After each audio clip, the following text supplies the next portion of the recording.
학생 여러분 안녕하세요. 여러분의 광쌤 이광조입니다. 자, 2020학년도 10월 학평 20번 문제 풀어보겠습니다. 자, 그림같이 실로 연결된 채 두 빗면에서 속력 V로 각각 등속도 운동을 한다 했으니까 힘의 효과가 없는 거죠. 그러니까 힘의 평형 상태라는 얘기예요.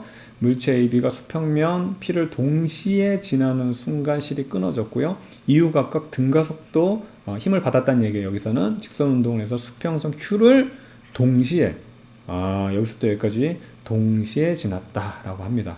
AB의 질량 각각 M과 OM으로 주어져 있고요. 두 빗면의 기울기가 같고요. B는 빗면으로부터 일정한 마찰력을, 여기가 B가 마찰력을 받고 있습니다. 자, P에서 Q까지 B의 역학적 에너지의 감소량을 물어봤어요. B의 역학적 에너지, 즉 마찰력의 한일을 물어보는 거예요. 그렇죠? 우리가 기본적으로 에너지라는 것은 우리가 역학적 에너지가 일반적으로 선생님 얘기할게요. 전체 에너지라는 것은 다양한 에너지가 있어요. 예를 들어서 뭐 운동 에너지가 있고, 그 다음에 포텐셜 에너지도 있고, 열 에너지도 있고, 그리고 무슨 소리 에너지도 있고, 뭐 이렇게 되는데 마찰이나 열이 없으면 얘네들이 없는 상황이라서 역학적 에너지가 보존이 돼요.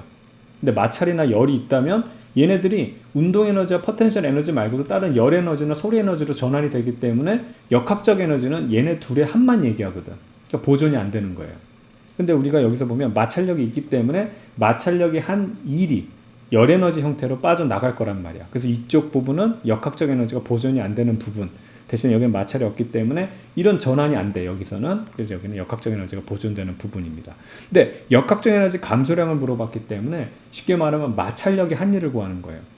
그래서 이때 마찰력을 우리가 만약에 F라고 한다면, 그쵸? 마찰력 F라고 한다면 이때 거리를 S라고 하면 FS가 얼마니, 이걸 묻는 거예요.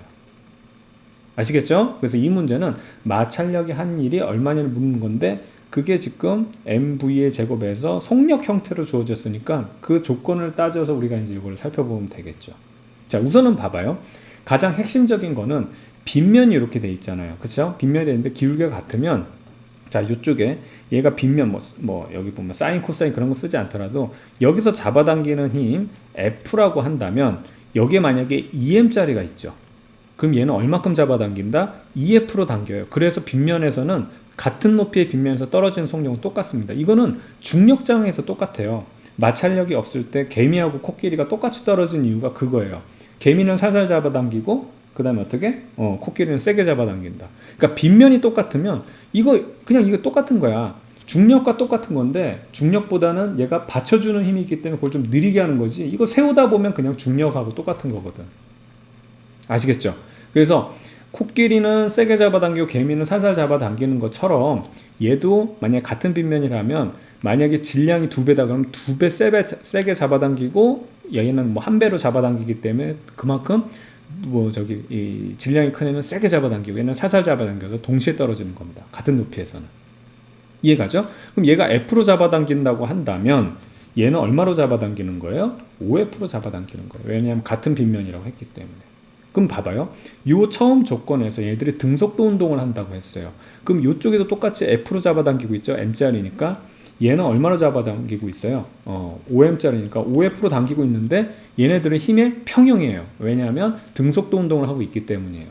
힘의 효과가 나타나지 않고 있기 때문에. 그렇다면 뭐예요? 아까 여기는 뭐가 있다 그랬다? 그렇지. 마찰력이 있는데 그 마찰력이 이렇게 작용하는데 4F만큼 작용하고 있는 겁니다. 그렇기 때문에 결과적으로 이쪽으로 F 당기고 이쪽도 F 당기는 효과. 그래서 얘네들은 알짜임이 0, 합력이 0이라서 힘을 받지 않는 운동이 되는 거예요. 즉 마찰력의 한일은 요 이동한 거리, 여기서부터 여기까지 이동한 거리 S로 간다면 결과적으로 FS가 아니고 4FS를 구하라는 이 문제예요. 되겠죠? 자, 그 다음에 또 다른 조건을 살펴보게 되면 동시동시가 나오는데 동일한 시간 동안 같은 이동 거리를 갖게 된다면 여기서는 변이죠. 그럼 평균 속도가 같다라는 얘기거든요. 그거 활용하면 되는 거예요. 자, 얘는요, 이렇게 올라가다가 속도가 점점 줄어서 같은 속력으로 됐다. 그 다음에 여기까지 떨어지는 거예요. 자, 얘는 여기서부터 이렇게 떨어지는 거죠. 그쵸? 예. 근데 결과적으로 이게 변이는 똑같죠. 여기서부터 여기고 얘는 여기서부터 여기니까 여기도 이제 S가 되는 겁니다. 이 변이는. 자, 그럼 여기서 한번 살펴볼게요. 얘랑 같은 변이를 같은 시간 동안 이동했기 때문에 이 변이나, 자, 요 변이나 똑같기 때문에 평균 속도는 같아요. 평균 속력은 다르지. 그치? 평균 속력은 얘가 이만큼 이동거리가 추가가 돼야 되지만 평균 속도는 같다라는 거지. 그거 살펴보면 되죠. 되겠죠? 그럼 요걸 한번 살펴볼게요. 얘가 이동한 경로를 따져보게 되면 이렇게 해서 이렇게 되는데 이쪽에 떨어지는 거를 V-라고 한번 하겠습니다. 그쵸? 이때 최종 속력 여기 Q까지 왔을 때 그때 여기에 V로 올라가는데 이때 요걸 V-로 해서 플러스로 잡으면 얘는 마이너스로만 잡아주면 돼요. 방향이 반대로 가니까. 이해 가죠? 그 다음에 여기서 떨어지는 것도 이렇게 떨어지는 거를 이쪽을 플러스로 잡을게요. 이번에 얘는. 그럼 얘는 여기서는 어떻게 되냐면 V 프라임으로 할게요. 더블 프라임. 요때를 그러니까 여기를 V1, V 다시 여기는 V 더블 다시 이렇게. 그럼 요때 떨어질 때 여기는 처음 속도가 V로 지금 잡혀 있죠. 요겁니다. 그럼 평균 속도 구하는 건 쉬운 게 평균 속도는 처음 속도와 나중 속도의 합에다가 어떻게 하면 되는 거야? 그치? 2로 나눠주면 돼. 근데 그게 같다라는 거니까 얘의 평균 속력은 자 나중 속도와 처음 속도 더할게요. 그러니까 처음 속도와 나중 속도를 더해서 2로 나눠주면 얘의 평균 속도예요. 얘는요 처음 속도에서 나중 속도 더해서 2로 나눠주면 평균 속도인데 얘네 둘이 같다라는 얘기거든. 그럼 우리가 첫 번째 조건을 우리가 확인할 수 있는 게 자, 요 이들은 다 이제 날려버리면 되니까 V 다시 빼기 자 V 다시 빼기 V 더블 다시는 요거 1로 넘겨주면 이 V라는 조건을 우리가 가질 수 있는 겁니다. 되겠죠? 좋습니다. 자, 그 다음에 여기서 우리가 또 알 수 있는 게 가속도를 알 수 있어요. 왜냐하면 여기서 이제 시간이 동일하잖아요. 그럼 봐봐요. 가속도는 속도 변화량인데 얘가 처음에 속도가 마이너스 V였죠. 나중에 다시 V-가 됐어요. 그럼 속도 변화는 어떻게 되냐면 나중 속도에서 처음 속도 마이너스 V를 빼주면 돼요. 방향이 반대니까. 요거를 같은 시간 동안 한 게 자 가속도를 우리가 구해야 되는데 이 가속도 한번 구해 볼게요. 여긴 질량 m이죠. 힘은 F 작용하고 있어요. FM 이게 가속도입니다. 됐죠? 그럼 이때 가속도를 구해 볼게요. OF가 아니라 이제는 합력은 얼마를 받고 있어요? 여기는 F를 받고 있다는 사실. 그쵸? 마찰력이 빠지니까 여기서는 F를 받고 있다는 사실을 주의해야 돼요. F를 받고 있는데 질량은 OM이죠. 그럼 여기는 5분의 1 A가 되죠. 그러니까 요거를 귀찮으니까 얘를 A로 놓으면 얘는 어떻게 되냐? 요게 이제 5배 작은 거니까 얘는 5A가 되면 되죠. 그래서 요 값이 얼마가 되면 되냐면 여기서 우리 가속도 구한 겁니다. 나중 속도에서 처음 속도 빼서 그 시간으로 나눈 가속도가 5A가 되는 거고 얘 가속도는 나중 속도가 V 더블 프라임 처음 속도가 V 그거를 시간 동일한 시간 나눠준 게 A가 되는 거죠. T 양쪽으로 곱해주면 여기 뭐 AT 되는데 결과적으로 얘랑 관계를 하려면 요거는 5AT고 요 값은 AT가 되니까 그쵸? 여기다 5를 곱해줍시다. 그럼 얘랑 같게 넣을 수 있죠. V 다시 빼기니까 그냥 V로 쓸게요. 더하기는 얘는 5배 더 커야 되죠. 5A고 A니까 그래서 5배에다가 그냥 풀어 쓸게요. V 더블 프라임 빼기 5V가 됩니다. 그럼 요거 요렇게 넘겨주면 6V라는 거 이렇게 하지 말자.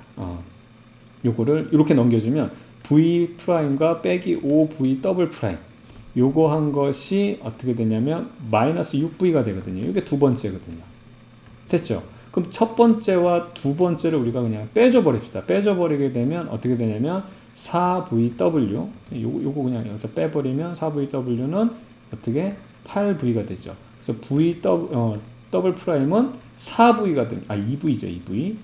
2V가 됩니다. 그러니까 요 녀석 때 요 속력이 요때 속력이 요거가 색깔을 다르게 2V가 되는 거예요. 이때. 그럼 요게 2V라고 한다면 요거 넘겨주면 4V죠. 요때 V라는 속력. 요때 여기 우리가 구한 V 요거 여기 프라임 V 프라임이라는 것은 4V가 된다는 사실. 요게 4V가 된다는 사실. 됐죠? 그럼 이제 끝났어요. 자, 결과적으로 우리가 역학적 에너지가 보존됐을 때 여기서의 역학적 변동, 그러니까 에너지 보존량을 이용해 가지고 요거를 구하면 되는 거거든.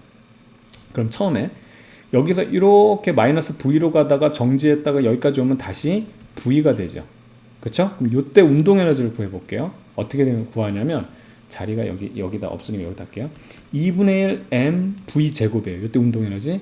그 다음에 F'이 S만큼 이랬어요. F'이 S만큼 이래서 운동 에너지가 늘어났을 거예요. 얘가 일한 만큼. 그래서 2분의 1 m에다가 4v입니다. 4v의 제곱이 되죠. 그럼 2란 양 fs라는 것은 얼마가 되냐면 2분의 1 m에다가 16v 제곱에서 v 제곱 빼면 15v 제곱이 되겠죠. 됐죠? 다 됐어요. 이게 fs의 값이에요. 근데 우리가 구하고자 하는 거는 마찰력이 아니니까 4fs만큼이거든. fs가 이 값인데 4fs는 여기다 4배만 해주면 되죠. 여기다 4를 곱해주면 없어지고 2배 하니까 30mv 제곱이 되네요. 그렇죠? 이게 마찰력이 한 일이 되고 그 일이 바로 역학적 에너지의 감소량이 되는 겁니다. 되겠죠? 그래서 정답은 30mv. 이렇게 정리하면 되겠어요. 자, 여기까지 고생 많았고요. 저는 여러분의 광쌤 이광조였습니다. 다음 강의에서 또 만나도록 할게요. 여러분들 수고 많았습니다.